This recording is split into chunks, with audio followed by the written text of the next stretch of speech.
I am white, and I got everything I need. No one clutches their purses when they're in a room alone with me. And I can drive through any neighborhood I please at any hour, and the police don't do a thing. So if I see a penny on the ground, I leave it alone and fucking flip it. I'm a straight white male in America. I've got everything I need. I'm a guy getting paid more than a girl with a degree. I can walk down the streets after dark, no one wants to rape me. I can get a girl pregnant and just as easily flee, like my straight white male dad did to me. So if I see a penny on the ground, I leave it alone and fucking flip it. I'm a straight white male in America. I've got all the luck I need. I'm a pile of broken mirrors and I'm walking under ladders and I'm feeling tons of salt, but to me that doesn't matter, cause my skin and my gender and my orientation, the best things to have if you live in this nation. Recommend it highly. Yes, I recommend it highly. So if I see a penny on the ground, I leave it alone and fucking flip it. I'm a straight white male in America. I've got all the luck I need. Shit's gonna work out for me, cause I'm a straight white male in America. I've got all the luck I need. All right, everybody, welcome to the Intellectual Dollar Tree. We do the show live every Wednesday at 7 p.m. Pacific. That's Pacific time. Oh, man, I suck at this. Anyway, shout out to River Black for coming in last night and giving us a live rendition of the theme song for this show. That's American Tune by the Panhandlers Union. And I'll be running that at the beginning of the show for the next couple of weeks just so everybody can check it out and don't sleep on the Local Love podcast. We had a great time interviewing River last night. Anyway, I'm Producer Dave, and you can find me many places, Port 87 and Grindr. Uh-oh.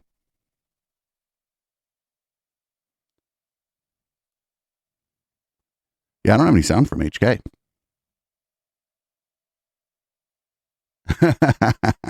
This is live, everybody, in case you didn't notice. The show is, in fact, live.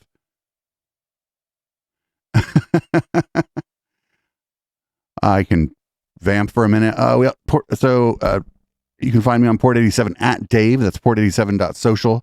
You can find HK Perrin there at hperrin. How about now? Yeah, I can hear you now. Okay, cool. I had the wrong thing plugged in my patch bay. These things I'm do happen. I'm HK Perrin, and you can find me at port87.social at hperrin. Sorry, I'm missing the K on there. And you can also find me on twitch.tv at Sylphweed, which is my name in the chat. So if you're talking to someone named Sylphweed in the chat, that's me. Fantastic. What'd you think of that live rendition of our theme song? That was awesome. I really enjoyed that. Yeah. It was a really, really nice of River to do that for us, because that's like one of their that's like one of their songs they always play, and he like probably didn't want to play it yet again. You know what I'm saying? But I was like, oh, my chat would probably absolutely love it if they could hear this tomorrow night. So anyway, yeah. Unfortunately, we have some content this evening, and the best part of the show's over, the live rendition of American Tune. Here we go. This is we'll skip the intro part here because the intro on these is just a clip from the show. This is Dave Rubin speaking with Michael Shermer about why smart people believe in conspiracy theories. That rubric. Yeah, and I really liked how you did that. So as you said, there's sort of three sections to the book, a prologue that leads into it, but then each one sort of leads into the next one. So I want to get into some of that, but broadly speaking, one of the questions I get the most these days, if I do a public event or if I'm doing a Q&A online or whatever, is people say to me, where do you get your news? How do you know what to believe? And I find Well, I would never ask Dave Rubin that. more difficult to answer that. We're all going into our little ideological echo chambers. I do my best to not be in there all the time. Get the fuck out of here. It's getting tough for everybody. And as I often say, if you're watching MSNBC, you basically live in a different world as the Fox News person. And I think everyone right now, I do agree with that. struggling with Yes. this. I don't think that people should consume too much of either of those. It used to be that the news wasn't a 24-hour panic attack. So I think if you have to choose one of them, you should choose MSNBC. But like Dave said, you shouldn't choose just one. Like, you should get your news from a variety of sources, preferably like a big national, well-known news outlet, something like USA Today. So the book, for that reason, feels very relevant because I think everyone's going through some version of a conspiracy theory to some extent. Yeah, well, so here's one solution. God, why do these people always have such shitty audio? Papers every day. I get the New York Times, or say the New York Times. Oh, where's my Wall Street? And why does he have a gaming Wall chair? Street- Okay, I got my Wall Street Journal. Oh, here it is. And the Wall Street Journal. The There we same go. chair So I as add 'em me. up into- And why is he showing off that nobody buys his book? I don't I understand. get the truth. So in my estimation, He the bought Wall that Street chair Journal at would be Staples, far by the more way. This is factual Staples' than the New York in-house Times, which I brand think has gone emerge. really off the deep end, as you know, Barry Weiss. They were so out of control that Barry Weiss, as a liberal, felt she couldn't even stay there anymore. Yeah. So Barry I'm pretty Weiss, sure that's Staples' in-house brand. Whatever, it Barry, doesn't matter. we're talking about the thing on the screen. Barry Weiss left the New York Times and lied about why she left. She claimed that she was harassed in the company's Slack. You know how we know she lied? The outgoing CEO of New York Times, it just happens that he quit as the CEO around the same time she quit.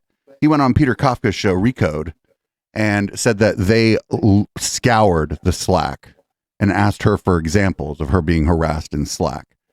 And they couldn't find any of it. She had even claimed some of the harassment was anti-Semitic in nature. And he was like, we couldn't find it. She hasn't presented any evidence. You notice on Twitter, she didn't say anything about it. She didn't give any screenshots or say who was doing it. She's like, he was like, there are a lot of people there that didn't get along with her, but that's different than harassment and anti-Semitism in our Slack, which we wouldn't tolerate. So she quit because she knew that she could grift better if she was like on Substack or whatever. That's why she quit. She didn't quit because it was Do you think crazy. that's why? I think so, yeah. Okay.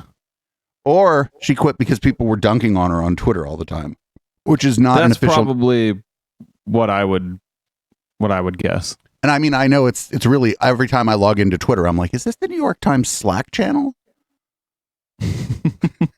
So when you pick up the New York Times, are you basically going, all right, they screwed this one up. That's a deflection. This is a confusion, et cetera, et cetera? Well, the Wall Street Journal, separating the opinion section from the news section, they're both biased in each direction that we all know about. And that's true for any of the news sources you might want to name. You have to separate just even Fox News. If you just take the daytime news reporters, they're very different from the evening, more like entertainers. So I think if you know what you're looking at, but my point is you can't rely on any one source. You have to go to multiple sources, including online sources, and just evaluate them. And there are sites that evaluate the bias, liberal or conservative bias of different media sources. And you just have to do that. And NPR, I don't trust so much anymore. AP, Associated Press, I feel is fairly objective about how they present things. No one's completely unbiased, of course, but so multiple sources. I mean, and that now there's so many online. Really, you just have to kind of do a little bit of your own fact checking. And if you can do, Well, isn't that almost one of the biggest problems we have in this technological adolescence that we're in, that the average person, that even if they want to stay informed on current events, what's going on in the world, the economy, whatever it might be, they don't have the time to go, okay, I'm going to read the Times and the Wall Street Journal, and I'll see what they're saying on Fox and MSNBC. And then they just kind of put their hands up and they check out. I think we're getting a lot of that, actually. So the subtitle of the book, Why the Rational Believe the Irrational. My point is that people that believe conspiracy theories are not tinfoil hat idiots. They're me and you, everybody. Surveys show everybody believes at least one conspiracy theory. And one reason for that is my constructive conspiracism. A lot of them are true. So right, but the idea, the conspiracy thing, once it's true, it's just a conspiracy. Well, I would say it's still a conspiracy theory, but there's a big difference between like being a conspiracy theorist and, believing that a well-documented conspiracy is true. Or that even a not very well-documented conspiracy might be possible. Yeah. Like people are conspiring to do evil shit right now as we fucking sit here. Yep. There is no shortage of people conspiring to do evil shit to fuck you over. It's just that conspiracy theories, I think the defining thing, and Shermer's not going to touch on this. It's like he doesn't understand. The thing about them is the community part that's the problem. That's what the internet brought us, is the sort of almost cult-like behavior in some of these conspiracy communities where you show up, you say, oh, I just woke up, I just learned about this thing, and then you get kind of love-bombed like you do in a cult, where the conspiracy theorists are like, oh, now you're awake and aware. And that's the fucking thing that's the thing that like sucks people in, I think, more than just the, oh, I know something you don't know, because everybody thinks they know something somebody else doesn't know, Yeah. Yeah, I think you're right. It's definitely like people who, especially people who are in a situation, like a bad situation where they could use that kind of community support. They're so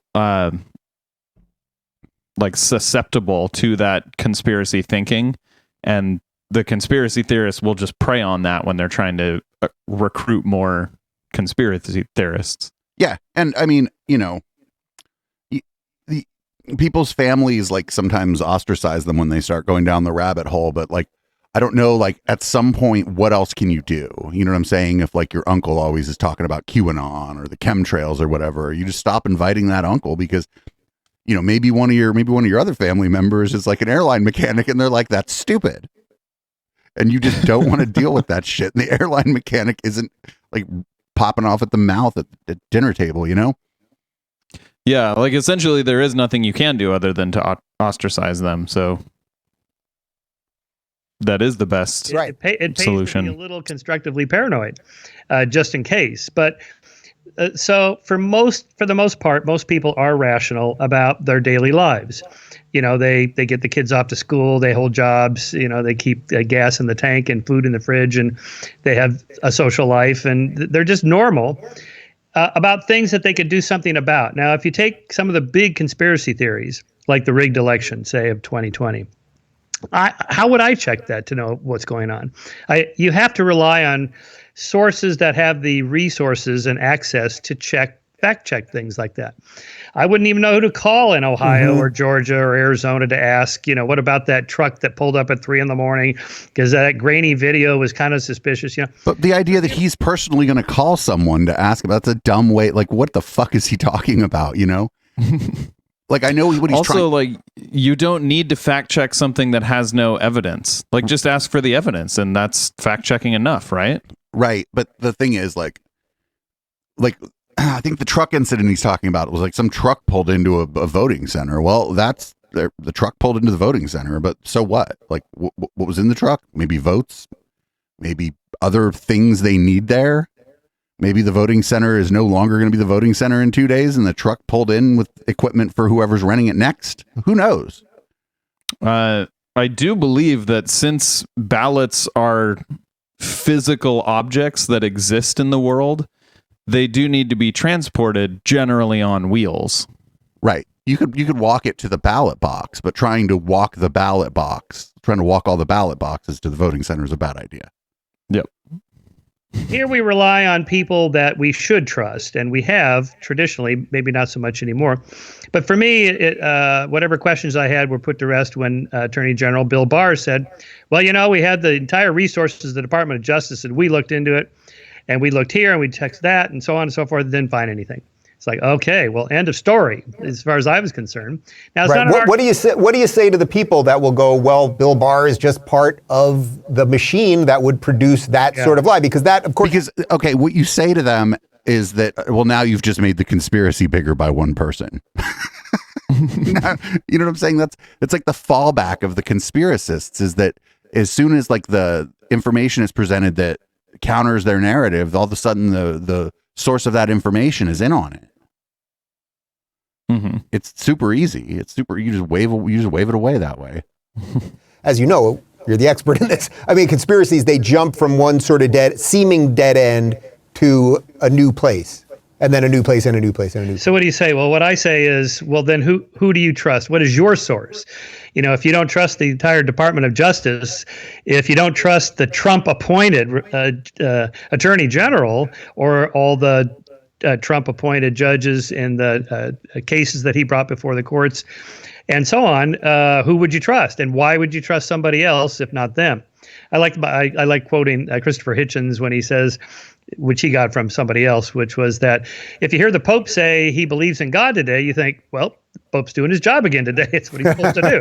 But if you hear the Pope say, I'm beginning to have some doubts about God's existence, you think, he might be onto something, right? So when somebody on your team or somebody you trust says something that you can pretty much count on, if Bill Barr said, "Hey, I found some suspicion," well, of course he's a Trump-appointed Republican. Maybe we need another source. But if he says, if he would be motivated to find fraud, and he didn't, then to me that ups the probability that there was no fraud in the election. That's just kind of how to think about that kind of conspiracy theory.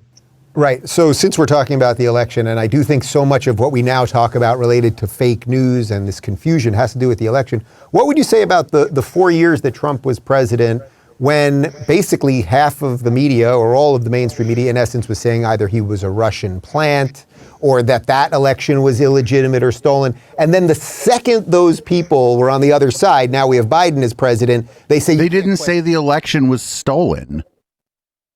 Yeah, they said the election was influenced, which is a very different thing than stolen. And like all of the votes were actually votes. Right. And like no one was saying otherwise. And not for nothing, countries engaging in propaganda campaigns to meddle with the politics of other countries very much predates the internet. You know what I'm saying? Like, yeah, that's not even really a conspiracy. Like we definitely know that happens. I mean, yes, it's a conspiracy, but it's like you were saying, when it's proven true, it goes from conspiracy theory to just plain conspiracy. Right.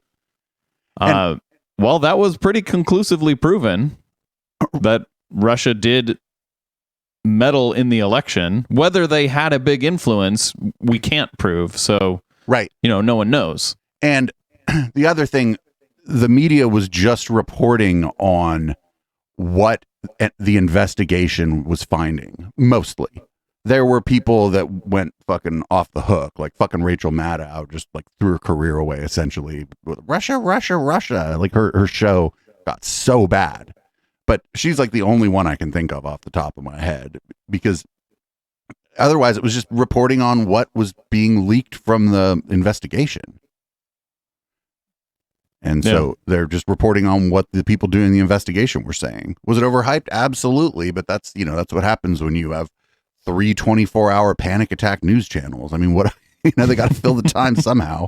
Question anything, and you're going to be booted off Twitter and YouTube and everywhere else if you do. That's pretty predictable. Everybody does that. If you go back in time, decades, pretty much every losing side in a presidential election or even congressional races and senatorial races, the losing side thinks the other side did something. There was some shenanigans, there was some, and then they usually drop it after a few months and focus on the next election or whatever. So what's unusual this time is that Trump continues with the conspiracy theory. But let's not blame Republicans, because Democrats do this also. Mm-hmm. It's pretty common because, again, it's so complex. There's so many moving parts. Do Democrats do that though? Election. Like, when's the last time the Democrats tried to overthrow the government? Yeah, it's a false. They're just doing a false equivalence here. Like covering the Mueller investigation is not the same as going around everywhere and saying the election was fraudulent. Yeah. Even over-covering the Mueller investigation is not the same thing as going around telling everybody the election was fraudulent. Yep.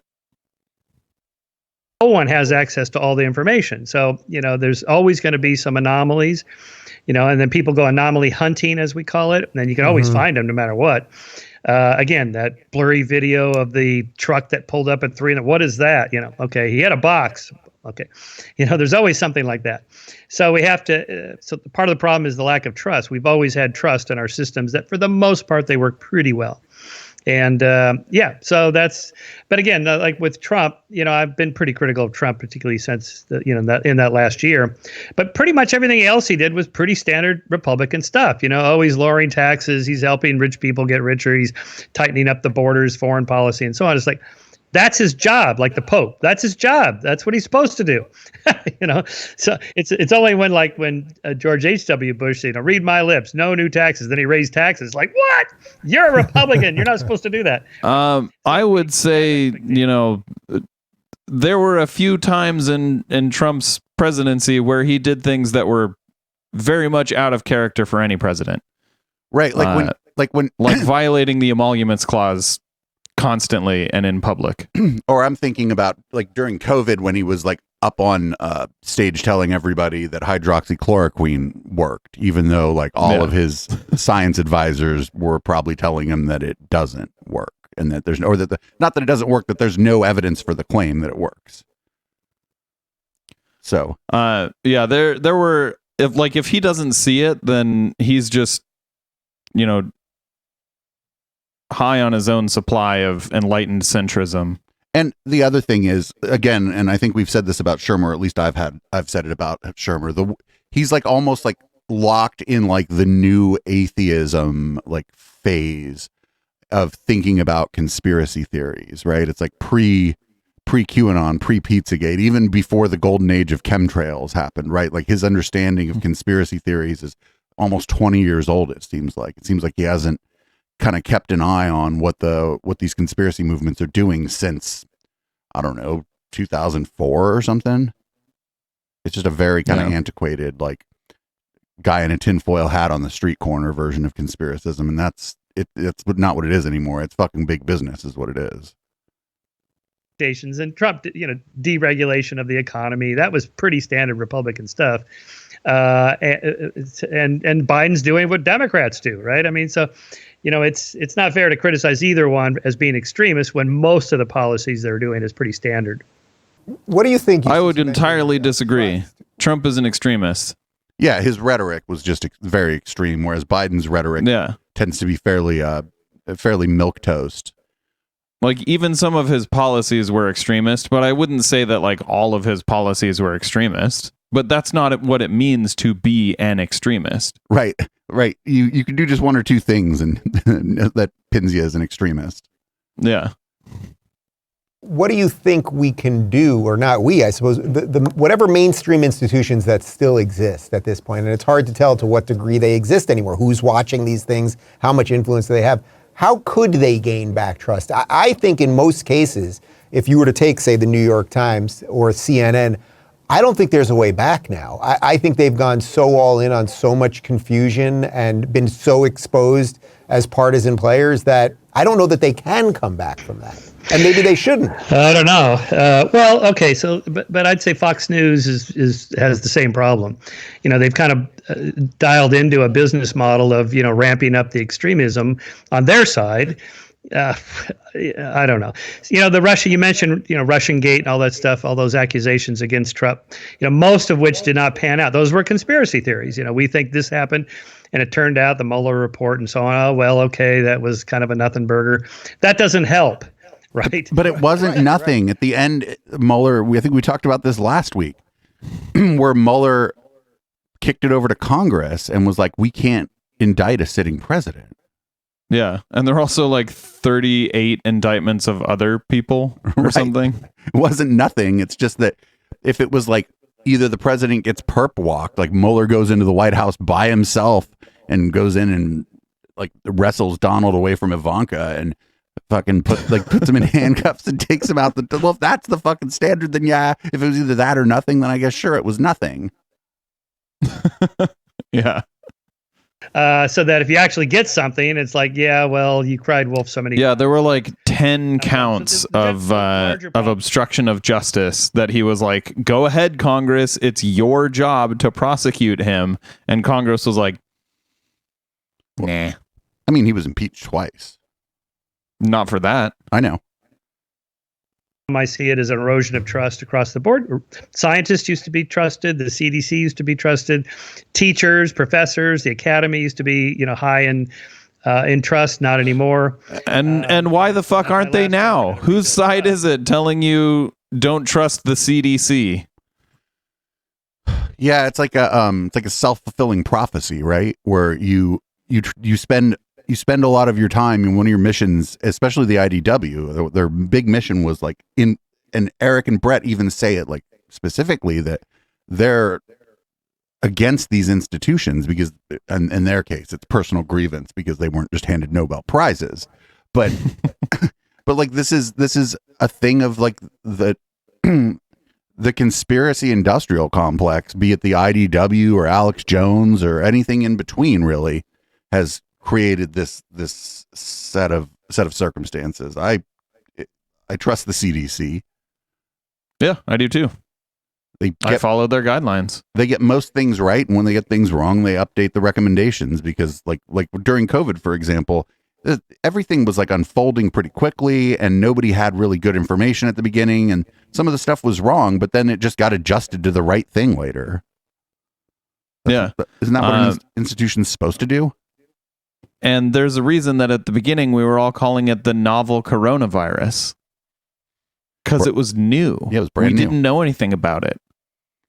All we knew was that it was a coronavirus. Fertile ground for conspiracism, yet here's Shermer like playing into the conspiracy. Yep. That's a hard problem, but I sign on with Jonathan Rauch's The Constitution of Knowledge. I think you had Jonathan on your show. We talked briefly once. Yeah. Okay. Yeah. But this kind of commitment to, like in journalism, fact checking, in science, peer review, in the judicial system, a fair confrontational trial between two attorneys, to get to the truth, and a jury of your peers and so on. So there's, here's kind of the conservative argument for maintaining institutions that have been around for decades or centuries. And the reason we keep them is because they work. We've been tweaking them for centuries. The legal system, the criminal justice system, journalism, really, maybe a century. I mean, those standards. The legal system and the criminal justice system work for some people. Yeah, I mean they, and just to some extent they improve over time, right? But that doesn't. That would be hard to say. I don't know if it's improved. Fact checking and editors and things like that. That. Yeah, that maybe to some extent. Yeah. And we just have to keep pushing back. That is. But overall, just not cool to make assertions without any evidence at all. Yeah, it's interesting. I'm guessing. I think you either read. Well, you certainly read it, or maybe wrote a review of it. Even in Jordan Peterson's last book, in 12 More Rules. I think the first of the new set of rules. Is in essence, you got to be careful when you're burning down institutions because you don't know what will come on the other side. And I think that's kind of where we're at right now. We don't trust the old institutions, but we don't know exactly what the new institutions are. Yeah, exactly. Well, that's classic Burkean conservatism. Edmund Burke defended the U.S. Revolution, the Revolutionary War, but not the French Revolution. And he was right, because they tore down everything. Let's just start over, all the way down to a new calendar system, and new titles and new days of the week. Everything's going to be different, and that didn't pan out so well. So, and again, certain institutions have been around for a long time. And they've been tweaked here and there to be more efficient and fair and just and so on. We should not overthrow them too easily. And so you mentioned science before, and as a man of science and a man who likes facts, having been through 2 years of COVID, and you are in California, which I fled because of COVID and lockdowns and masks and injections, mandated injections, all of these things that I felt had nothing to do with science. None of that is what happened, though. Like, masks were mandated for a little while. When were vaccines ever mandated? I guess, like, if you worked for the government or whatever, they made you get it. But, like, your people have to do shit they don't want to do for their job all the time. Yeah, but he worked for himself. Yeah. And did he mandate vaccines in his own business and then run away from California to get away from himself? That's a good question. I don't even know if he's vaccinated or not. I feel like what he said, though, like we've been talking about this for a long time. The idea that there were any lockdowns was just ridiculous. Like, I went out every day. I rode my bike every day. If I was locked down, I would have been arrested for riding my bike. Like the Gestapo would have come and fucking got me and shit. It's just not true. You weren't not locked down. It was like people were encouraged to stay at home to the extent that they could. The store was still open. You could go to the fucking grocery store. Like, yep. I think or virtually nothing to do with science or a abuse of science, let's say. No, isolation works to stop the spread of a respiratory disease. What is this guy talking about? I think the scientific world is right now. I mean, Fauci just in the last couple of days saying, "Oh, I was never for lockdowns," and then it's like we're playing videos on the show where he's calling for lockdowns a year ago. I remember when he said, "When you criticize me, I am the science. You're criticizing science." Yeah, so it's been a problem for the reputation of science, I guess, because the CDC says one thing and then changes its mind, or Fauci says, no mask, then mask, then no mask. Wait, no. They didn't change their mind. They changed their recommendations when new information came in. What do you mean the CDC just changed its mind? What is it, the Borg? Like what does that mean? It just decided, you know what? Don't really need that. No, yeah, exactly like you said. New information came in, new evidence, and they updated their guidelines to reflect the new evidence. Why is that so hard to understand? Is it like we don't now believe that we should be bloodletting, right? Right. No one believes that. There's not a single person on earth, I would guess, who actually believes that you should be bloodletting if you have like a cold, right? Right. So why the fuck do people have issue with new evidence leading to new recommendations? Right. Isn't that what the scientific method is supposed to provide us? Yes, that is the feature of the scientific method that makes it so great. Okay, let's just step aside from particular individuals like Fauci and just say in general, if you don't know what's going on, and we didn't, what was this, January 2020 to March is when we were kind of realizing, okay, there's something big happening here. What is it? And it took a long time to figure out what's the right thing to do. There's so much uncertainty and so much unpredictability in complex systems like the human body why do some people who get the virus who double vax boosted, they lead clean, healthy lives, they're isolated, masked, and they get it anyway. And I know people that didn't do anything. They didn't change their life at all, never wore a mask, and they get it, nothing happens, right? So it's like, okay, because there's variation. The body's a complex system and people respond differently. And so these are on average. But public policy can't be like boutique healthcare for the individual. Like, what the fuck? This shows like just a fundamental, either like possibly purposeful misunderstanding of what public policy is supposed to be. It's supposed to provide. I think that's what he's saying, right? That these are recommendations in general for the average person. Recommendations, and I try to be sympathetic by putting myself in somebody. If I was a public policy person, if I was the head of a health institute, or I was the mayor of the city of LA, say, or governor of California, and they stick a microphone in your face and go, okay, what do we do? So here you have kind of a type 1, type 2 error problem, signal detection problem. If I say, but also, if you pause it for a second, none of them ever said, if you follow these guidelines, you will not get COVID. None of them ever said that. The guidelines were to help prevent the spread of COVID. Right. And if the spread of the disease is mitigated by public health measures, you as an individual are less likely to get it, but that doesn't make it zero, right? Yeah. It's the same with the vaccine. The vaccine never claimed to be 100% effective against catching the disease. Right. It to some extent it prevented the spread, but mostly it kept people from going to the hospital. Yep. And it was extremely effective at that. Or AIDS. Mm-hmm. Remember, AIDS was 100% fatal at first. What if it turns out like that, and I really screwed up and it's on me? So they're more likely to err on the other side. Like let's err on the side of making a type 1 error. Assume it's going to be terrible. And if it isn't, well, we got lucky. of course, they're not calculating into the equation the effects of lockdown, isolation. There was no lockdown, and it was terrible. 1 million Americans died. That's terrible. That's about 1 out of every 350 Americans.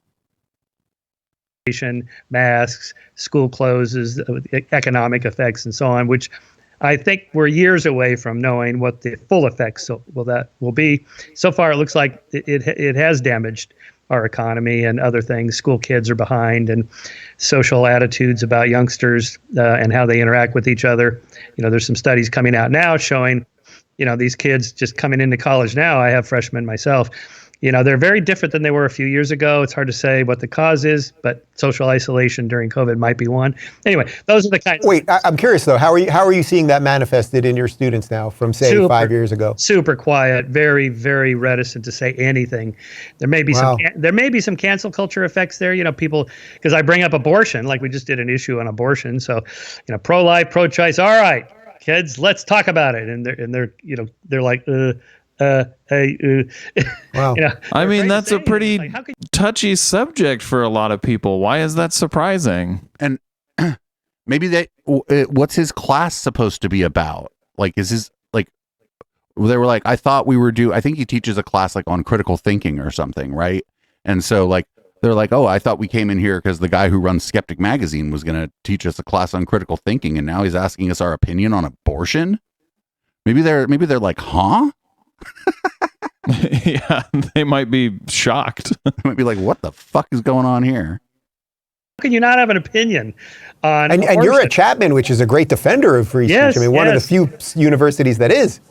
Yeah, so here this is reflecting more of a bottom-up kind of cultural shift, I think. Maybe they're just shy, I don't know. But, yesterday one of my student TED Talks was on attractiveness, lookism. Why is it that good-looking people get more benefits than others? Like, all right, you got to have an opinion on this, right? Here's Brad Pitt. That's so unfair. What are you going to do about Brad Pitt? And they're looking. It sounds like this guy uses his class as a soapbox. Are you surprised? That's why isn't, I mean, maybe these things just kind of come up and he's doing other stuff, talking about logical fallacies or whatever, because you can only like spend so much time talking about formal and informal logical fallacies. I guess you got to like use real world examples, but it just seems like maybe the kids don't want to talk about this shit with him because that's not what they thought the class was about. And they're like, well, we could do, this is actually, we take humanities classes, sir. I don't want to say anything. I'm like, oh, come on, man. So it could be some of that. We do know there's an uptick in depression and cutting, suicidal ideation, particularly amongst girls. Is it social media? Is it Facebook? Is it social isolation during COVID? There's different factors. I mean, by Instagram's own study, it's partially them. Right. And again, it's not one of those things, right? It's probably to some extent all of those things. Yeah. To that. I'm curious how much of this, say, related to COVID was people that maybe weren't qualified or in some ways were overqualified to giving information. So an example I would use is right when the pandemic happened, I had a bunch of experts on, people that are fairly well known, and they were talking about how to wash your bags when you leave the grocery store and perfectly, put your mask on this way, and talking about social distancing, a phrase that no one had really uttered before, and all of these strange things, and lockdowns, which really had never been done before at scale and were based on basically some wonky paper that never meant anything. But everyone some wonky paper that never meant anything.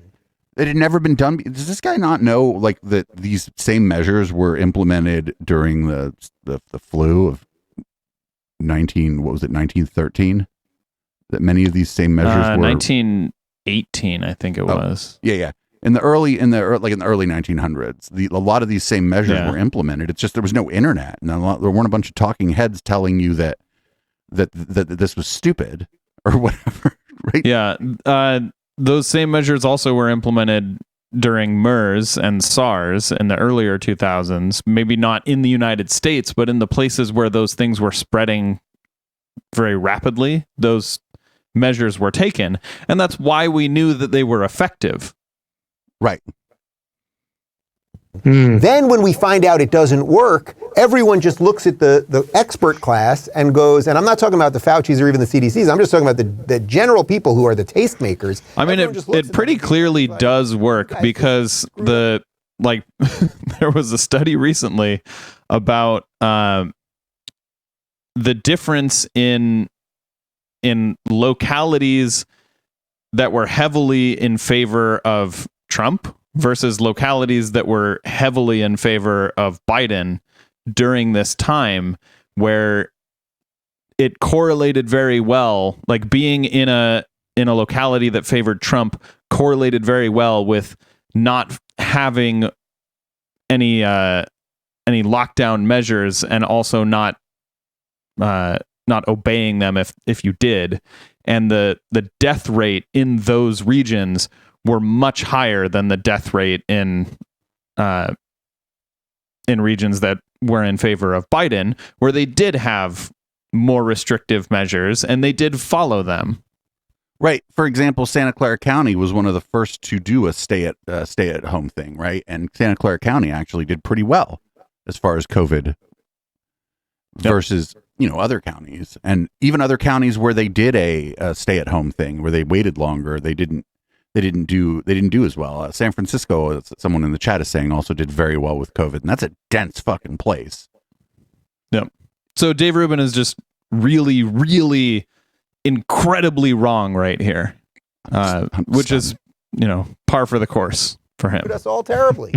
Right. So whenever there's uncertainty about the cause of something, let's say autism, one reason vaccines got associated with autism is because we don't know the cause of autism. We still don't. There's probably multiple causes, some genetic predispositions. Who knows? In the womb chemistry, I don't know. We don't know. But so then anything that's even loosely associated then gets affiliated as a causal vector. And I think we see a lot of that in pandemics like this where you just don't know. Remember when AIDS first came online, I mean, there was like panic. Oh, you shouldn't go in the swimming pool. I remember when Greg Louganis cut his head on the diving board and Barbara Walters was doing this private one-on-one interview with him, and he talked about this. She's, oh my God, Greg, you went in the pool? Right. Because at the time it's like, it could spread through water, the air. Don't get on a bus with an AIDS patient. It's a gay disease. All this crazy stuff. There was conspiracy theories about it. The black community, that the CIA was up to something with AIDS. And, but these are not completely crazy. This is under my rubric of constructive conspiracism. Yeah. Because the Tuskegee experiments where they, withheld treatments to African Americans with syphilis, and other shenanigans that the CIA and the FBI have done to infiltrate black activist groups, to blackmail Martin Luther King Jr. and threaten if he doesn't kill himself, they're going to expose. They made sex tapes of him in hotel rooms with women and said, we're going to play these publicly if you don't kill yourself. This is our government did this. So it's not completely crazy for people who, I don't trust the government. It's like, yeah, okay, I understand. But the problem with that and the COVID stuff is it wasn't just the government telling you this stuff. Private universities were also have virology departments, and they're not run by the government. Yeah, and hospitals, medical foundations, they were all saying the same thing. And basically every medical expert was saying the same thing. You had a few fringe people that were loudly going against the recommendations of all the other medical experts, and those were the people who were being propped up by the conspiracy communities. But the vast majority of medical experts were saying we need some sort of measures to fight against the spread of this disease. Right, but Dave Rubin's guest list was the crazies, right? Yep. Yeah. So, in essence, by the end of reading this, most people will be a little more libertarian, perhaps. Because you do go into several other examples of that, about how governments have been doing this. Oh, yes, right. MK Ultra, CIA dosing U.S. citizens with LSD just to see what would happen. They actually set up in brothels They had these Johns coming and they would dose them with LSD and then film them having sex with prostitutes. Let's see what happens here, right? It was all under this kind of larger plan that, you remember the missile gap. Well, this was the mind control gap. The Chinese and the Russians and the North Koreans are ahead of us on mind control drugs. So we got to do experiments on this. So again, no congressional approval. People didn't know about it. President didn't even know about it. This is just like rogue factions in the security state doing this. So when people talk about the deep state, there's people behind the scenes doing things. Well, historically, that has happened, right? That's just MK Ultra. That's just one. This counterintelligence program, this COINTELPRO, was another. Let's plant some people in these social justice groups, like the Black Panthers, AIM, the American Indian Movement, feminist groups, and so on, and just to make them look bad, or essentially create like a false flag operation. Let's send in one of our guys. They'll do something really stupid, and then this will get on the show, covered in the media, and then they'll look bad. I mean, this is like what our government does this. Yeah. Do you think it's odd that these things are not discussed more? I mean, you go into all of these things in the book, but fringe internet people talk about these things. Guys that run Skeptic magazine talk about these things. But in a time where we've what the institution, what the fuck? There are like mainstream podcasts and like mainstream video series and documentaries that you can see about MK Ultra and like the COINTELPRO and all that. Like, what is he talking about? Yes, you are correct. I really don't know what he means by that. I think he means not dwelling on it. Yeah. Or not using it as a reason to believe something else is true. Yeah. People would be wise to be a bit more skeptical about the information they're being fed. Yeah, you should be. Right. So I think of it as a signal detection problem. That is, the signals you're getting in versus the noise. Is it a real pattern or is it not? Okay, so we've talked about this a few times. Do you think he's using the big, nice microphone that's in front of his face, or is he just going through the mic on the cord of his earbuds? I don't know. What I'm noticing about the sound actually is like when he starts talking, it's like loud and kind of overdriven, and then it calms down. Yeah. Yeah, I don't know. Do you think that's like some sort of noise canceling in the earbuds? Maybe. I don't know. We've talked about this. I've talked about this with a couple people, that maybe having less than perfect audio sort of makes people think that they're on the call too, because they're used to Zoom calls with people just using their laptop computer. So they kind of feel like they're talking to their friend or whatever. And it makes it seem like more approachable or whatever. Whereas like really good audio, maybe it signals to people that this is overproduced, But like, why have professional audio equipment in front of you if you're just going to sound like trash anyway? Yeah, I don't know. It could also, someone in the chat is saying it could also be on Ruben's side where he's running some weird compressor. That could be true, yeah. Theory that represents a real conspiracy. Is that true or not? And so my argument is that, it's probably better to err on the side of being trigger happy, like assume it's real when it's not, because that's a less costly mistake to make than miss the real conspiracy. Somebody in your company is conspiring to hold you down, or some other company is conspiring against your company, or whatever. I don't think that's always true. Like, he's saying that like it's always true, but I think if you're weighing the risks of believing a conspiracy, it highly depends on the conspiracy. Right? Like it's like I always bring up like Bigfoot or believing in aliens, and the risks there are not very high, right? Like the people that believe in Bigfoot and aliens and no other conspiracies, they're probably cool, right? They're not. Yeah.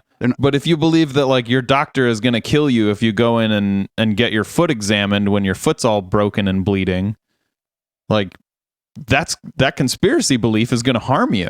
Right. And so, yeah, it's case by case basis for sure. Just look at what the CIA did in rigged election. Well, the CIA used to try to rig elections in South American countries to favor fascist dictators over communist dictators because they were friendlier to American business interests in those countries. And and again, this was all under the radar. No one knew about it until decades later when it was exposed. And so that's that constructive conspiracism. It's almost as if things might be going on now that we don't know exactly what's happening. I have no doubt this is There's a lot of things going on right now that Dave Rubin for doesn't another 20 understand. years. Somebody does a Freedom of Information Act, FOIA request and finds out, oh my God, in 2022, you know what the CDC or whoever was up to? Oh, okay. No, I didn't know that. Where do you think social media, or how do you think social media plays a part in all of this? One of the things, just in terms of the way the internet's structured, that I always think about is I remember the internet when it started, or started on basic AOL or Prodigy or something. It would be really weird to think that the government was planning a deep state conspiracy to get us all to wash our hands. Right. And it turned out that washing your hands wasn't that important to stop the spread of COVID, but they were still giving good advice that you should regularly wash your hands. Yeah. Even if that doesn't have any benefit against COVID, it's not hurting you. Right. It's good advice anyway. And the flu season during the pandemic year was essentially non-existent because people were wearing masks, they were washing their hands, flu didn't spread. It, meaning you could scroll for a certain period of time and then it would stop. Then we got infinite scroll. So more and more and more kept coming. If you're on Twitter, you can go more and more and more. That rabbit hole is endless now. And I think a lot of that probably also feeds a certain part of the brain that would lead people to some of these ideas. Yeah, it does. The history of conspiracism, there's always been conspiracy theories, nothing new there. But the spread of them in real time and the depth that people could go, I talk about in the book of the JFK conspiracy theorists, back in the 60s and 70s, they're just meeting in little hotel conference rooms with 24 people, and they have their little mimeograph newsletters that they mail out, And so not very many people, knew about this or were into it.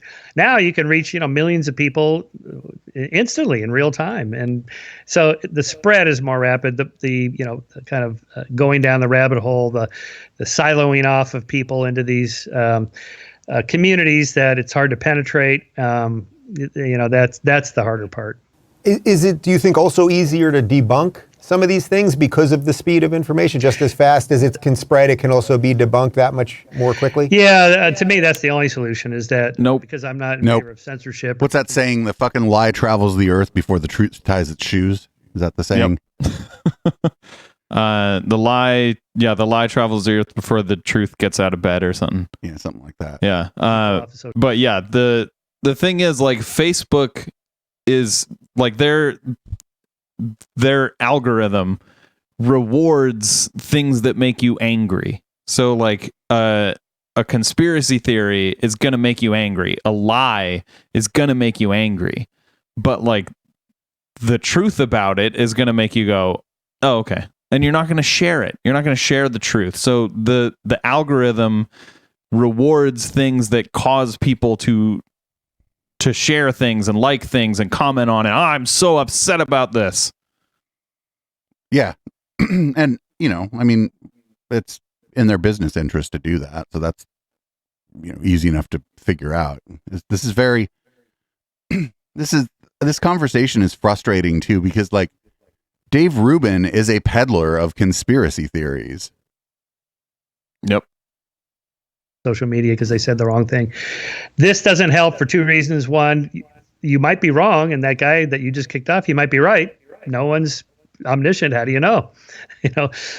John Stuart Mill, it's like if he who knows only his own position doesn't even know that. So it's good to listen to these other people. And then second, if you kick somebody off, cancel culture and so on, then outsiders observing this will go, I wonder if that guy has something to say. And because they're making such a big deal about it, right? Banned in Boston. Ooh, I want to read those banned books. Right. And so, when someone I don't believe this either. Robert Malone. I think platforming someone who's spreading misinformation does more harm. He's saying if you kick them off, that's more harmful than letting them speak and correcting them. And I just completely disagree with that. It's also like there's the error I think he's making here is that the people prone to conspiratorial thinking are going to be the ones that are saying, oh, that person must know what's up if they got kicked off, right? Because that in and of itself is a conspiracy theory. Like, yep. To talk about vaccines and cardio issues, everybody made a big stink about that. It's like, well, first of all, Joe's not 60 Minutes where he has to have guests on each side or whatever. It's not what he does. You know that going in. But wait, 60 Minutes doesn't. The fairness. What the fuck? The fairness doctrine ended in the 80s or some shit. What is he talking about? Remember a while ago when you said that he hadn't updated his views on whatever thing since 2004? Yeah. Okay. Fair enough. Yeah.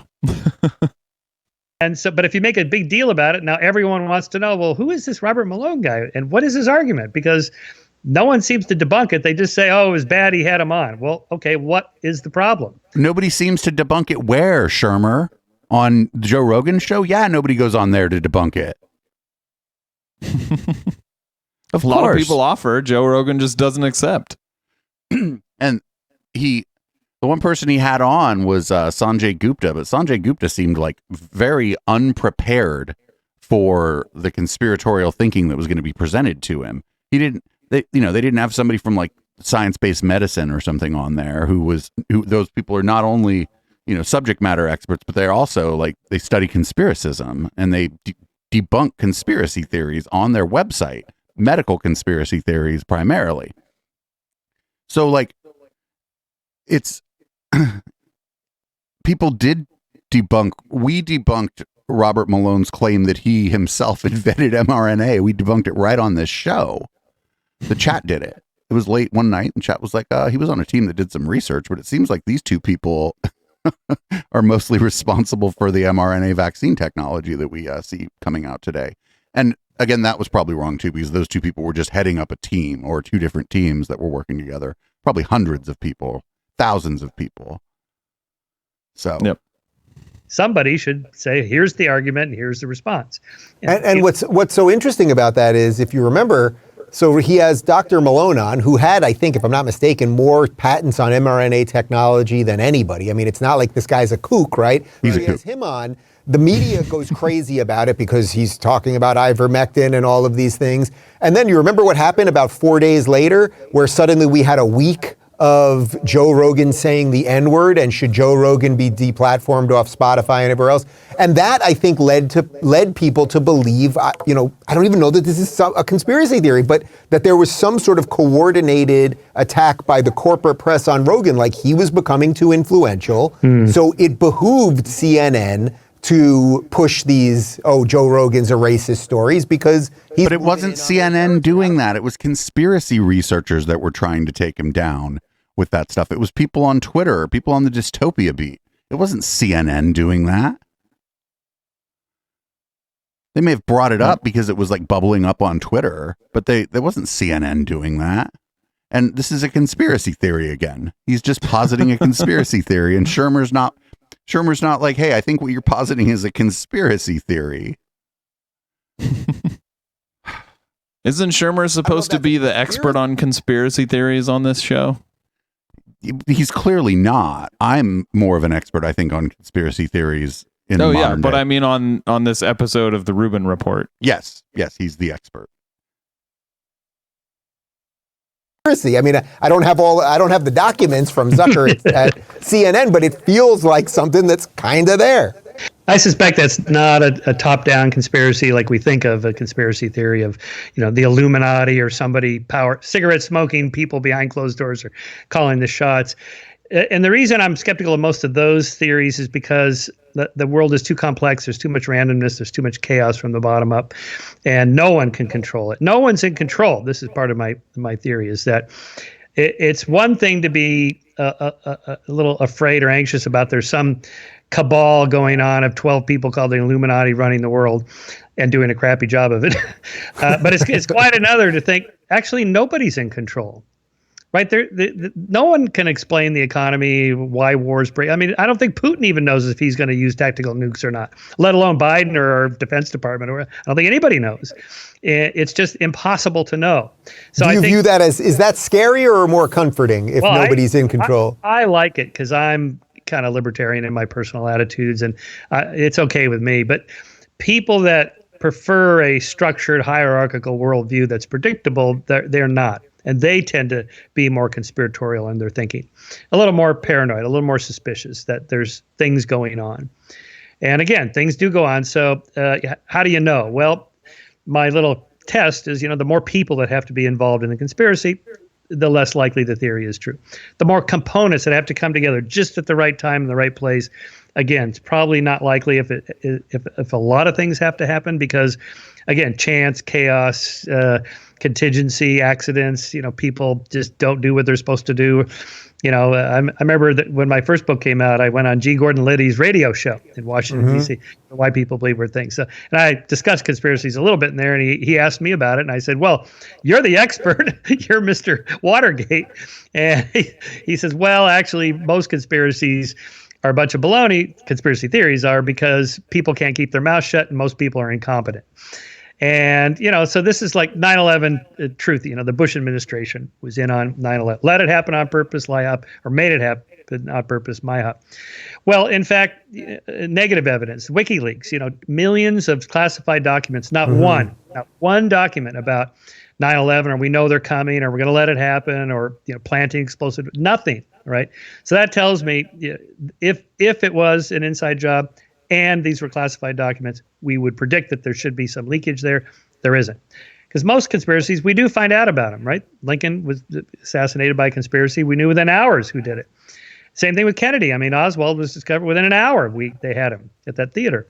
And so we find out about these things, but not one person wants to go on record about, the fake moon landing or 9/11 is an inside job, or not one. So that's very probably not true.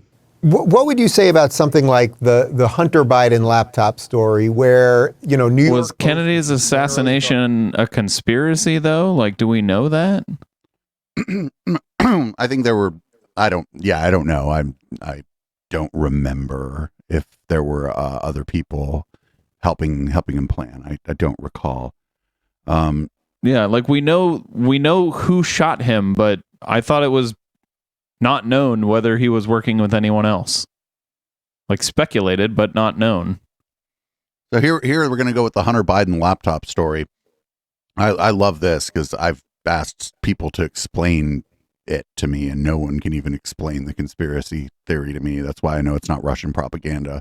Russian propaganda is done well. Thought of as a reputable news organization. They say this is true. They have their sources, etc. Big tech, Twitter particularly, comes in. You can't share these stories. You can't even share them through your own private messaging, your own direct messaging on our platform. Then other platforms start doing it as well. Of course, it all turns out to be legit, and there's a lot of pretty bad stuff on there, some nasty stuff on there. I think a lot. It did not turn out to be. It didn't all turn out to be legit. There were a lot of lies flying around about what was on Hunter Biden's laptop, and it's also not really confirmed that it was actually his laptop. It's confirmed that it was his data, but we don't know whether the data was actually recovered from a laptop or whether he just got hacked and someone released his data through this crazy laptop story. Right, because the version that I think is what a lot of people are saying is that for some unknown reason, Hunter Biden flew from Los Angeles to fucking New Hampshire or some shit and gave 3 laptops to a blind guy. It's like, come on, dude. Like, your dad's running for president. You have someone that handles your information technology, even if you're Hunter Biden. Like, you have a guy or a girl or whatever. You know what I mean? You have someone. Yeah, and also if you're giving your laptop to someone and then they complete the work and they want to give your laptop back to you, you wouldn't just ghost them. Right. Like, that's the official story from the guy. And it's like, that story doesn't make sense. So he just came in, gave you a laptop to work on. You worked on the laptop. Then you tried to get in touch with him and he ghosted you. So then you released all of the contents of the laptop to the media. I thought there were 3 of them in the story. I don't know. See that as a coordinated I've only ever heard of one. That in essence, that thing was going to be damaging to Joe Biden. They wanted Joe Biden to be president. They wanted to be rid of Trump. We accept that big tech can just get in on this. Like, is that a conspiracy or is that interesting? Yeah, that's an interesting example because here it would be a conspiracy in the traditional sense if, say, the news networks called each other and said, I'm not going to run the story. Are you going to run the story? I won't run it if you won't run it. If that was shown, that would be a more traditional definition of a conspiracy. More likely is more of kind of a cultural shift or trend. We're all liberals. We want to protect our guy. And so we're just going to bury the story. I'm going to do it and you're going to do it. It's kind of common knowledge. I don't have to call you up. You just know that, we're going to kind of work together to support our guy or criticize the other guy.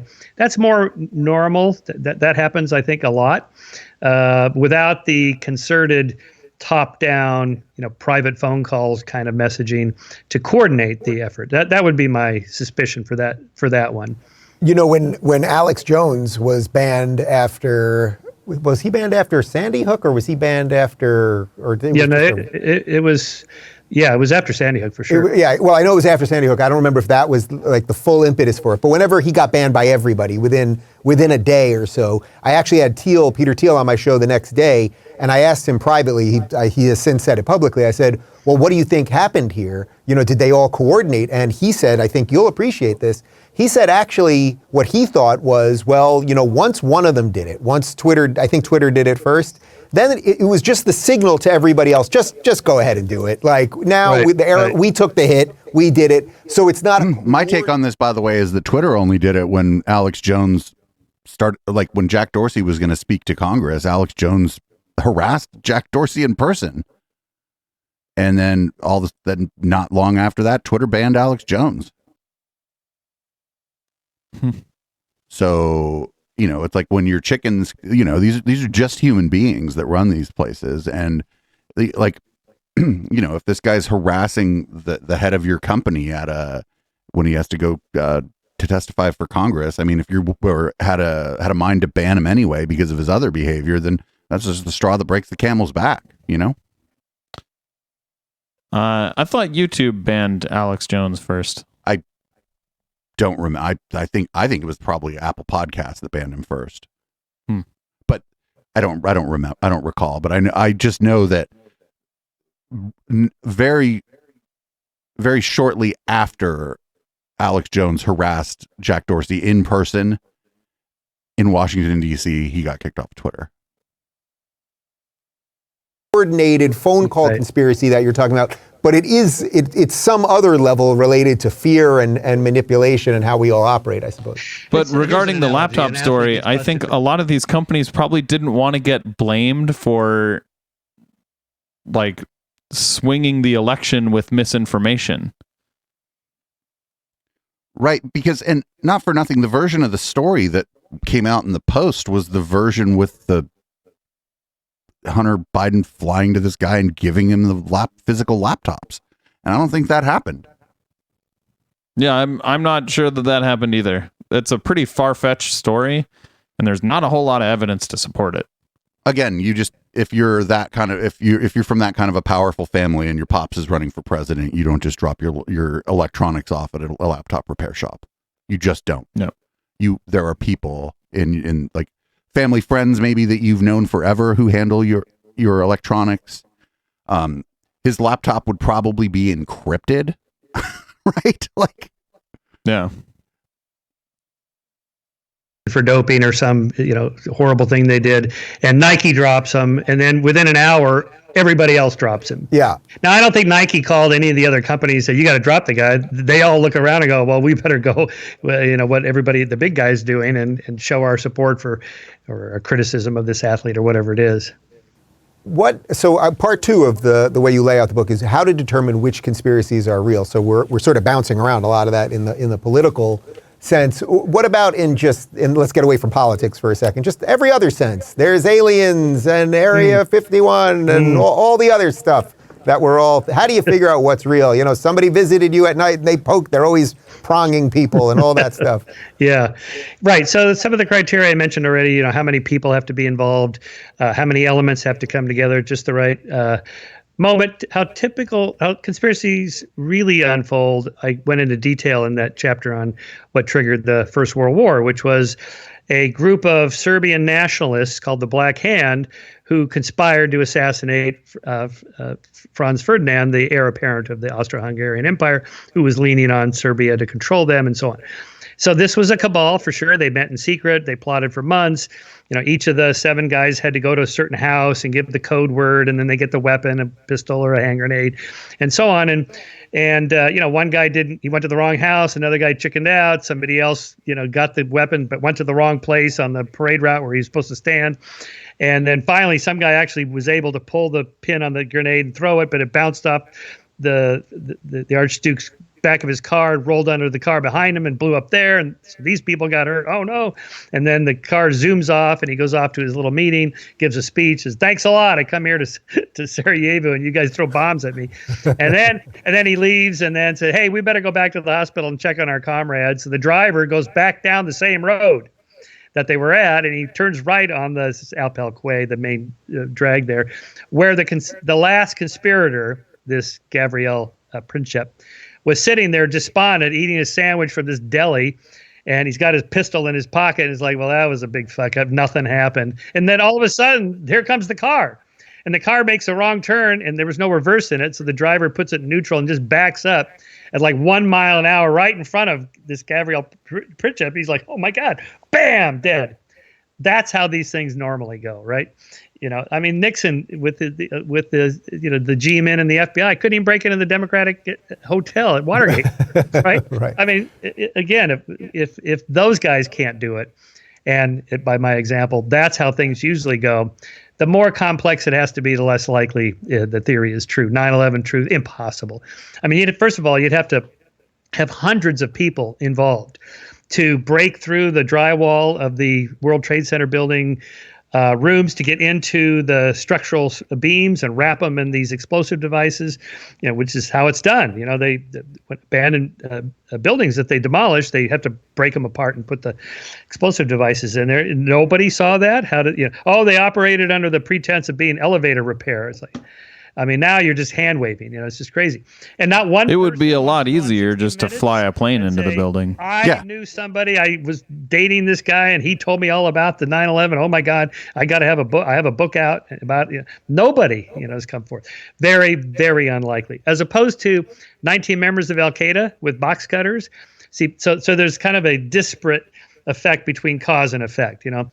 The bigger the effect, the bigger the cause to match it, or else it just doesn't feel right. So you get, you know, JFK. I mean, people also, like, regarding that conspiracy theory, people also don't really think about, like, you know, nowadays it's A, much harder to get into a cockpit, and B, like, no one would allow you in there. You know, if you were trying to hijack a plane, like, you would not be allowed in there. But like at the time, it's like, oh no, a dangerous person, they're trying to get into the plane. Let's just let them take the plane so they can do whatever they want. They'll get their money, they'll get their, you know, whatever, and we can go. No one was really thinking like these people are going to fly us into a building. Right. And not for nothing. I mean, I remember being a kid and like on a plane, while the plane was flying, I got to take a look at the cockpit. I mean, the security was just much lower pre 9/11. I think a lot of people kind of forget that. Airport security wasn't what it is now. Yeah. Lee Harvey Oswald, a lone nut, that doesn't feel right. So you had KGB and the FBI and the Russians and the Cubans and the mafia, and now it feels better. Princess Diana, cause of death, drunk driving, speeding, no seatbelt. Tens of thousands of people die like that every year, but princesses are not supposed to die like that, right? So it's got to be the MI6 and the royal family and Prince Charles and whoever, you know, is supposed to be in on this. And I think there's an effect like that. Like, there's no way Al Qaeda could have done that. That's actually the only way that could happen. Just somebody in the nooks and crannies of a free society that no one notices, that's how you get away with stuff. You know, it's funny because you can also see how through pop culture some of this stuff leaks in. I mean, obviously the movie JFK was absolutely massive, and I'm sure I have no doubt that you don't agree with the conclusions that Oliver Stone was putting forth in the movie. But even I was watching The Crown on Netflix a year or so ago, and in the last season where there's a lot about Princess Di, you know, in essence, you're watching the thing and you're kind of like, yeah, it seems like they wanted to kill her, and you know, then she ends up dead. So it just sort of just sits there, and you could ruminate about all of these things. Of course, that's a hindsight bias. You know, tons of people hated Obama, but he was assassinated. So, end of story. No one's talking about what happened to those people. Why didn't they kill him? Well, it's hard to kill a president, right? Plenty of people would have been glad to take out Donald Trump. You know, Michael, I'm reminded of a couple of years ago. We've told this story once or twice publicly, but we were at Arizona. I think we were at Arizona State University, if I'm not mistaken. We're doing a talk on free speech, and at the top of the show, I say to the audience, I don't know, a couple hundred kids there, I say, you know, how many Democrats, how many Republicans, how many Libertarians, and then I said, how many Nazis, just to get a laugh, and one person stood up in the back and said that they were a Nazi. And I think you said, hey, you know, if you just wait to the end, we'll take your question first, and that'll be interesting, and let's see what happens. So that we end our talk, and then we take the question from the Nazi, and the Nazi had all these conspiracy theories about the Holocaust and the gas chambers and all of this stuff. I should also mention, it turned out that the Holocaust denier was also trans, which is just sort of an interesting detail, I suppose. But what you did, I thought, was really beautiful because but trans people can be wrong too. Like, that's not a like what's he getting at with that? Just flat out explained why the conspiracy theory was not a conspiracy at all. Right. And to me, that's the way to handle these kinds of things. I mean, if you tell them to shut up or sit down or silence them or kick them out, then onlookers are going to go, well, what's the story with that? What's the problem with that? Yeah, the onlookers are going to be like, oh, if you kick the Nazi out of your event, they must be on to something. What the fuck? Come on, dude. Point, you got to address the argument, which I did in my book on that. And you'd been to the concentration camps, right? You'd been to Poland, where can you explain a little bit about that? Just sort of. Oh well, so yeah, Holocaust denial or revisionism, whatever you want to call it. They're not claiming that no Jews were killed or died. They're just downgrading. From Some of them are, yes. Maybe 500,000. So it's a clever strategy because no matter what photos you show, like here's bodies stacked like cordwood at this concentration camp, how do you explain that? Oh, that's part of the 500,000 I'm willing to admit died of disease and starvation and overwork and so on. Oh, okay. And, you know, what about these gas chambers? Oh, those were used for delousing clothing. Okay, well, what's the difference between a delousing chamber and a homicidal gas chamber? There is a difference, but you have to know something about that, right? So it does require some knowledge. Like, could you explain why the flat earthers are wrong? Could you explain why creationists are wrong? Holocaust deniers are wrong, whatever. So you have to, so that's kind of what we specialize in at Skeptic. You know, what are the best arguments the 9/11 truthers actually have? And what's your response? How do controlled demolition buildings fall? Do they fall from the top down or the bottom up? It's the bottom up, the opposite of what we saw in the videos. Okay. So, but you have to know that kind of a little bit of detailed arcane knowledge. And so I did that with the Holocaust, and you know, it's harder to prove intention, but there's enough memos from Hitler, Himmler, Goebbels, and so on that indicate they after 1941 they intended to exterminate European Jewry. It was not just an accidental byproduct of the war, and then finally that the gas chambers were used. Well, there's 6 death camps. Here's another trick that the revisionists use. Well, right after the war, they said there were 21 death camps. Now they say there's only 6. The ever-diminishing death camps. Pretty soon it'll be 0. No, this is how history normally works, right? You have the kind of real-time reporting by journalists, and then the first round of books after an event or a war, then the second round, and so on. That when you get more information, you change your mind, right? So okay, it's 6, and you. But wait, that's good. In this case, but bad when the CDC does it, when there's a pandemic. Apparently. Well, that's interesting. And you can measure the Zyklon blue staining on the bricks at Majdanek, for example, and see, well, that was the chamber where they killed people. It's very different from the ones where they deloused clothing. And you just kind of go through all that. Now, when somebody at this point says, I still think the Jews, are up to no good, it's like, all right, so now you want to talk about the Jews and not the Holocaust, right? So you have to kind of bore down to see what the deeper motive is, like with QAnon or Pizzagate.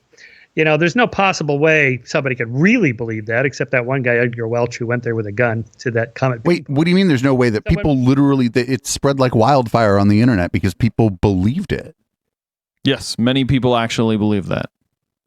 Most people say they believe it. They mean something else. Like, I don't like Democrats. I don't trust that Hillary. I think this guy's a conspiracist denier. Such that if I took you to the pizza place and showed you there's no pedophile ring, here's not even a basement. He's got a conspiracy that conspiracy theorists aren't actually conspiracy believers. Vote for Hillary. You were never going to vote for Hillary. So. Right, and I remember after that incident at Arizona State, when we were all breaking up, I think you continued to talk to the woman.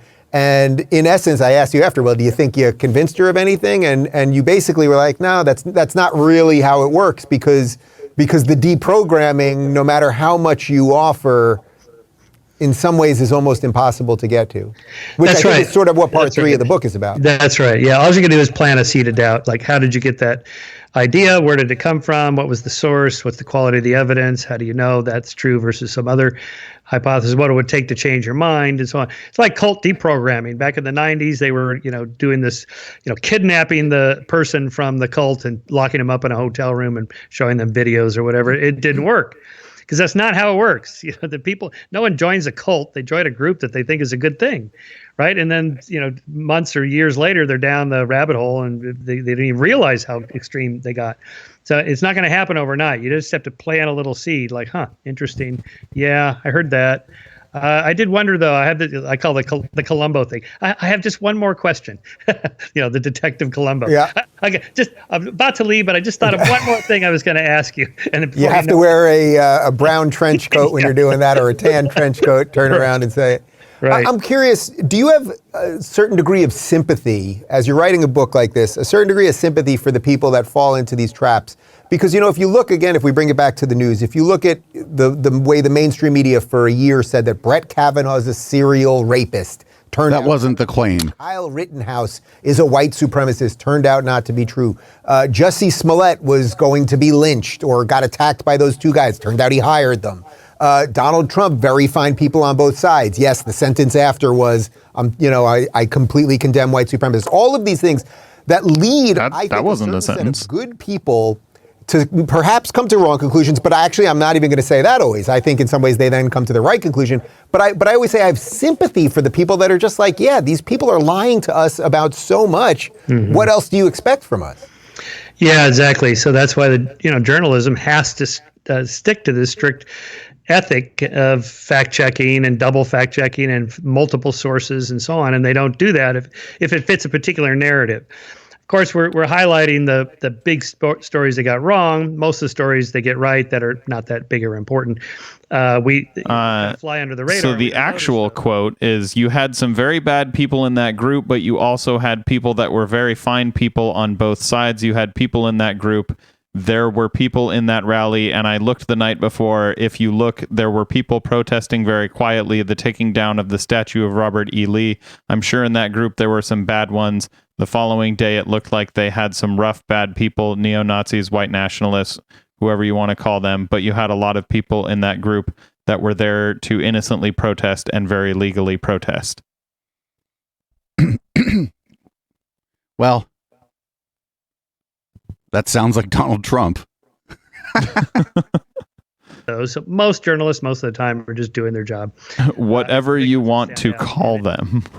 It's in particular, if it fits a narrative of your department, then you probably should ask for another source, or maybe let's wait a day. But the economic model is you can't wait a day, right? We got to get this out before the other blogger gets it out, or the other network, right? So, and again, you toggle between the three major networks on the news every night, which I do. It seems like there's a script. They all the same stories, like the same order. And I'm pretty sure they don't call each other, go, well, okay, I'm going to cover this one first. Which order are you going to put it? It's just how the system works. And I just, I wish it was different, or, there was just more subtlety or more, I don't know, caution, skepticism. Michael, can you stick around for one more thing for my locals community? Oh, yeah, I want to sure. Yeah. specifically ask you about my favorite conspiracy theory. We'll do that on locals. But the book is Conspiracy, Is it the one that he Why believes? Irrational belief Yeah. irrational. He's paywalling some more of the conversation, and I mean that's fine. Whatever, we paywall the post game. Although we don't really paywall it. Somebody could be like, "Can I have that MP3?" I'd be like, "Give me $5." No, I'm just kidding. I'd be like, "Yeah, here's a link." So, I think we've watched a little more of Shermer, I think, this year than we generally have. And it seems to me that his view on conspiracism, conspiracy movements is just very outdated. And it doesn't really track with what we see in conspiracism and conspiracy movements as we cover them. They like completely left out, like completely devoid of the community aspect of it. Just the analysis just completely lacks that part. He brought up cults a little bit, but he didn't there. It was just completely devoid of the idea that what happens is you get into a Facebook group with 22,000 people who all believe in chemtrails, right? And you're like, damn, that's a lot of people. And they're all really smart, and they're smart because they agree with me. Well, 22,000 people isn't really that many fucking people. Like, think about how many people are on Facebook, right? Mm-hmm. I would not be unhappy if our viewer count was 22,000 instead of 71 right now, but like, it still doesn't mean that most people are watching our show. And I think that people get into those communities, get into those groups, and they get this idea that it's bigger than it is because they see a big number of people in the group, and they gain community there. Madison Star Moon that we've covered at length is a great example of this, because she always talks about all the people in that community as her friends. And some of the most epic meltdowns she ever had was when she thought that some of the people in those communities had slighted her in some way. And at that point, it was no longer about environmental activism, but it was about a community and about gossip and about interpersonal relationships. And that's what these, not just conspiracy communities, but like the IDW kind of gives that to the followers too. They're not telling them that they're in on the big secret. There's like, you're so smart because you're watching this content. And, they probably don't want to get into the analysis of the group dynamics there, because then they might be telling on themselves. Like, yeah, I was really surprised too when he said that he doesn't think that conspiracy theorists actually believe the conspiracies. So, and that would have been a good enough time for him to bring up the community aspect. That once you get into these communities, you're going to maybe pretend to believe conspiracy theories that you don't, because that's what your community is doing. I don't think it's pretend. I think it's, to a certain extent, you might be convincing yourself. Right. When you've been exposed to a lot of contradictory evidence, at some point you kind of do have to just convince yourself. But that doesn't mean that you don't believe in the conspiracy. That just means you had some cognitive dissonance and you need to like work through that to get back to your conspiratorial thinking. Yeah. Which is what most people do. Very few people break out of it when they have that cognitive dissonance. Yeah, and maybe I'll end on this. It's unfortunate, I think, that in the last, let's say since maybe 2015, that the people really going after the conspiracy communities have all been leftists, right? The QAnon Anonymous guys are all leftists. Jared Holt is a leftist. Like, we're leftists. And it sort of made it so that it becomes a kind of partisan issue where fucking QAnon being fake is not partisan. It's bullshit. It's just that the people who were motivated to go after it tended to be leftists because it was a far right conspiracy theory about people on the left. And it makes it sort of easier for people to end up in conspiracy communities if they're like, well, the people who are saying this is incorrect are all people on the other side, so why should I listen to them? And somebody like Shermer could have done like just so much better job during these last few years, because he's like a center right kind of guy, like a libertarian kind of guy, right? And so, but they didn't do an QAnon issue of Skeptic until like 2021. And it's like, that should have been like, as soon as that dropped and got popular, it should have been like fertile ground for that magazine. And they may have mentioned it, but they didn't throw it on the cover until it had basically already run its course. And it's just, it's a thing we talk about. It's this, elevator gate, how it put kind of a rift in the skeptic community, left, right, sort of. And I think that that's bad. And I think that a lot of people in the skeptic community, as they became partisan, did a disservice to just debunking more broadly, but to like skeptical communities kind of more specifically. And it just left a hole. And, I don't begrudge any leftist who spent their time debunking conspiracy theories. We call it's the beat. It's like the dystopia beat. Like it just sucks that the more moderate and even like conservative people who called themselves skeptics or tried to brand themselves with critical thinking just kind of fell asleep at the wheel. Like basically after Gamergate, once fucking Pizzagate dropped, those people were all asleep at the wheel, and it just made it seem partisan, and that's fucking bad. Yeah, I think the media ecosystem on the right, in particular, to a certain extent on the left, but much more so on the right, kind of feeds on those conspiracy theories, though. So I think even if someone were, trying to get out there and debunk them, those kind of media ecosystems don't reward that.